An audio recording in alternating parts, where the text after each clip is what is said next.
Find the area of the figure bounded by one arc of the cycloid x equal to a t minus sine t और y equal to a one minus cos t and the x axis. ठीक है, अगर कोई भी cycloid होगा तो कोई भी एक इसका जो आर्क होगा, मान लेते हैं ऐसा कुछ इसका आर्क होता होगा। ठीक है, ऐसा कुछ आर्क होता होगा तो कोई भी एक आर्क का अगर एरिया फाइंड करना है, तो ये इसका मेन कर्व नहीं है, बस समझा रहे हैं कि कोई भी एक साइक्लॉइड का एक आर्क अगर ऐसा होगा और एक्स एक्सिस और वो आर्क के बीच में एरिया फाइंड करना है। ठीक है, तो एरिया हम लोग लिखेंगे area equal to y into d x. ठीक है, अब ये y और ds दोनों का t के टर्म में ब्रेक करना है, t के टर्म में एक्सप्रेस करना है। तो y का वैल्यू लिखा हुआ है a into one minus cos t. ठीक है, और dx है, तो जब x equal to a into t minus sine t है तो यहाँ से dx इक्वल टू लिख सकते हैं ना, कितना हो जाएगा dx इक्वल टू ए और t का वन माइनस कॉस टी, ये डिफ्रेंसिएशन इंटू डी टी। तो यहाँ फिर से लिखेंगे a into one minus cos t into d t. अब t का वैल्यू कहाँ से कहाँ तक होगा बताना है, तो इसीलिए ये जो y है ये y इक्वल टू हम लोग जीरो करेंगे, तो a into one minus cos t equal to zero हो जाएगा। y जीरो मतलब x को कहाँ से कहाँ तक कट कर रहा है ना, तो one minus cos t equal to zero होगा, तो कॉस टी का वैल्यू हो जाएगा वन।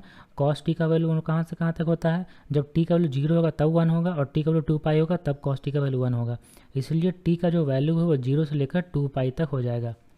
अब देखो ए स्क्वायर कॉन्स्टेंट है, जीरो से लेकर टू पाई तक, वन माइनस कॉस टी का whole square, one minus cos t का whole square into d T.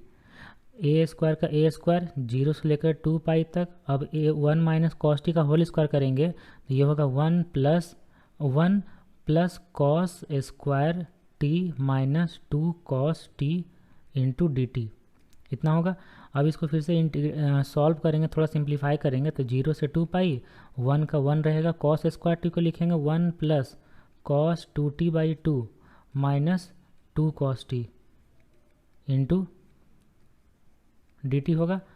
Okay, अब इसको थोड़ा और सिंप्लीफाई करते हैं, तो ये अब होगा जीरो टू टू पाई, अच्छा one plus one by two, तो ये तो थ्री बाई टू हो जाएगा, प्लस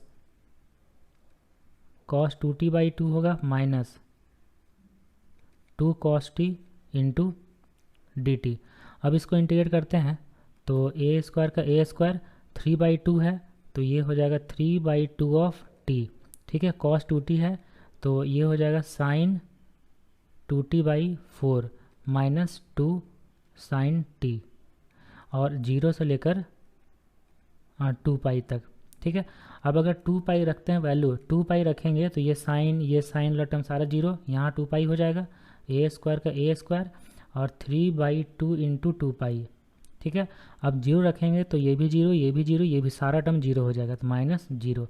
देखो आंसर कितना आ जाएगा, टू और टू कट गया तो हो जाएगा three a square pi square units, area है ना ए स्क्वायर यूनिट, तो थ्री ए स्क्वायर पाई हो जाएगा आंसर।